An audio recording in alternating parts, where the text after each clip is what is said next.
Ryan finances a car. Kevin pays cash for the same car. One of them walks out of the dealership thinking he just made the smartest financial decision of his life. He's the one who's wrong, but so is the other guy, because neither of them did the one calculation that actually decides this. And when you run it, the winner isn't who you think, and the gap isn't small. By the end of this, you'll know exactly which number the dealership shows you, which number they never mention, and why the obvious answer, just pay cash and avoid the interest, quietly costs some people more than the loan ever would. This isn't about being frugal. It's about what a dollar is actually worth once it leaves your hand. Let's keep this honest. Ryan and Kevin are the same person on paper. Same age, same job, same $55,000 a year. They both have $30,000 sitting in a savings account, and they both want the exact same car, a $30,000 sedan.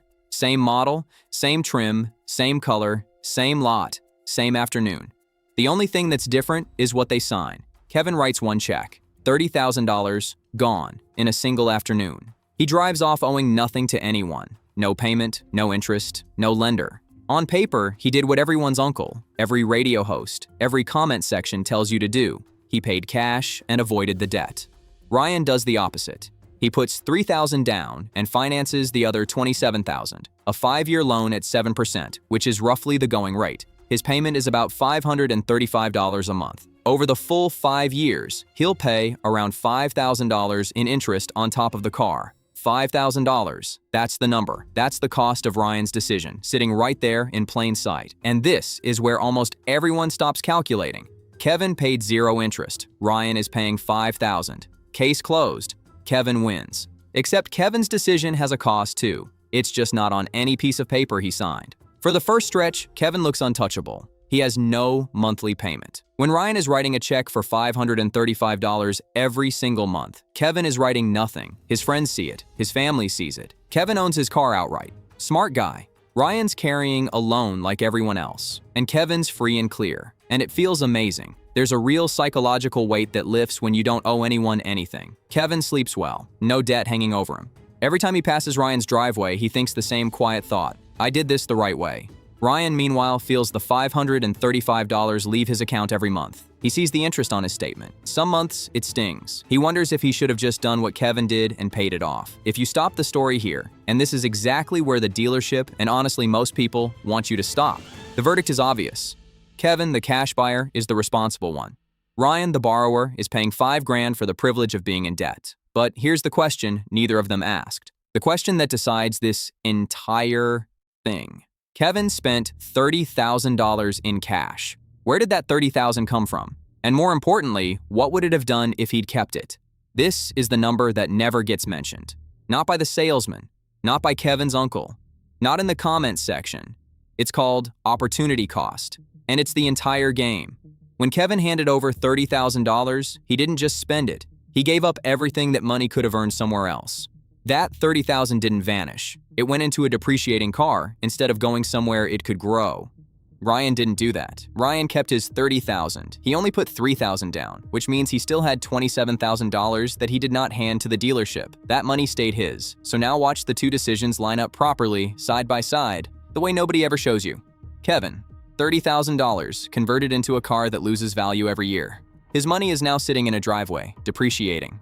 Ryan, a car loan at 7% and $27,000 still in his hands, free to go to work somewhere else. The question stops being who paid interest. The real question is, can Ryan's $27,000 earn more than the 7% his loan is costing him? Because if it can, Ryan isn't the one paying. Kevin is. Here's the machine underneath all of this. Ryan is borrowing money at 7%. That's his cost. It's fixed, it's known, it's on the contract. But money, invested in a broad market index over long periods, has historically returned somewhere around 10% a year on average. Not guaranteed, not every year, but over the kind of timeline we're talking about, 5, 10 years, that's roughly the long-run number. So look at what Ryan actually has. He's paying 7% on the borrowed money, and his own $27,000, the money Kevin gave away, can be working at around 10%. That gap between the two, borrowing at 7, earning at 10, has a name in every other corner of finance. It's called the spread, and it's how banks, how leveraged investors, how entire institutions make money. Borrow at the lower rate, put the capital to work at the higher one, and keep the difference.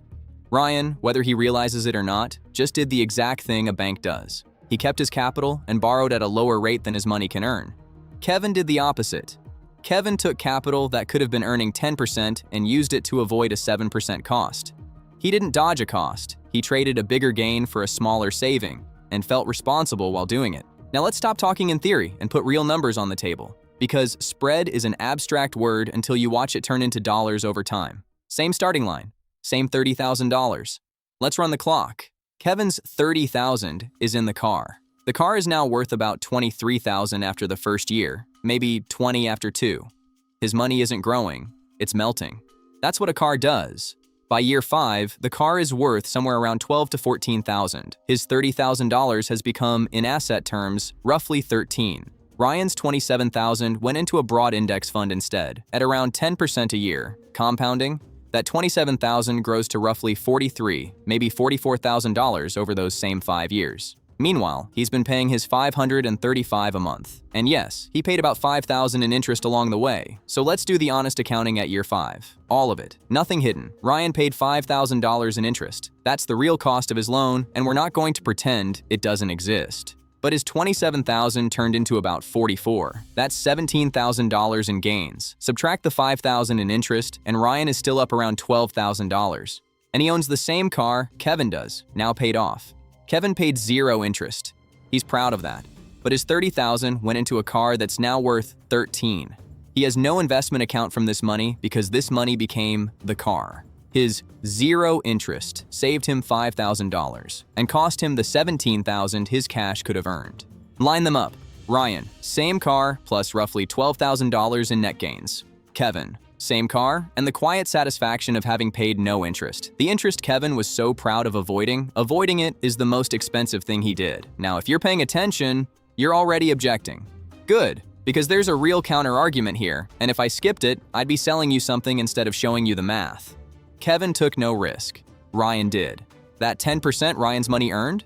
That's an average, not a promise. Some years the market drops. It fell 37% in 2008. It fell around 30% in a matter of weeks in early 2020. If Ryan's $27,000 had dropped to $18,000 in a crash, right while he still owed on the car, that's not a number on a screen. That's the kind of thing that makes people panic and sell at the bottom, locking in the loss. Ryan's spread only works if he actually leaves the money alone and rides out the drops. Most people don't. That's not a math problem. It's a discipline problem, and it's real. Kevin, on the other hand, has something Ryan doesn't: certainty. He knows exactly where he stands. No market can touch him. No payment can surprise him. If the whole economy falls apart, Kevin still owns his car, free and clear. And that peace of mind has a value that doesn't show up in any spreadsheet. So this was never as simple as financing always wins. It doesn't. It wins under specific conditions, and it's worth being honest about exactly what they are. Here's when Kevin, paying cash, is actually the smarter move. If the loan rate is high, if Ryan's credit only gets him 12, 13, 14% instead of 7%, the spread disappears. Now he's borrowing at a rate his investments probably can't beat, and paying cash, like Kevin, is the mathematically correct call. The whole argument flips on the interest rate. If you would not actually invest the difference, if Ryan keeps his $27,000 to invest, and it quietly leaks out on vacations and dinners and a bigger TV, then Ryan gets the worst of both worlds, the interest cost and no investment gain. For most people, this is the real risk. The spread is only real if the money actually goes to work and stays there. And if debt genuinely costs you sleep, if carrying a loan makes you miserable in a way that no return can fix, then Kevin's math is fine, because you're optimizing for something the spreadsheet can't measure. And that's allowed. But notice what every one of those conditions has in common. They're about the rate, and your discipline, and your temperament. Not one of them is because you avoided interest. Avoiding interest was never the reason. It was just the story that felt right.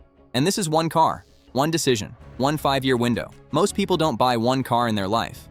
They buy a car every 5, 6, 7 years, 8, 10, 12 cars across an adult lifetime. And every single time, they face this exact fork: hand over the capital or keep it working.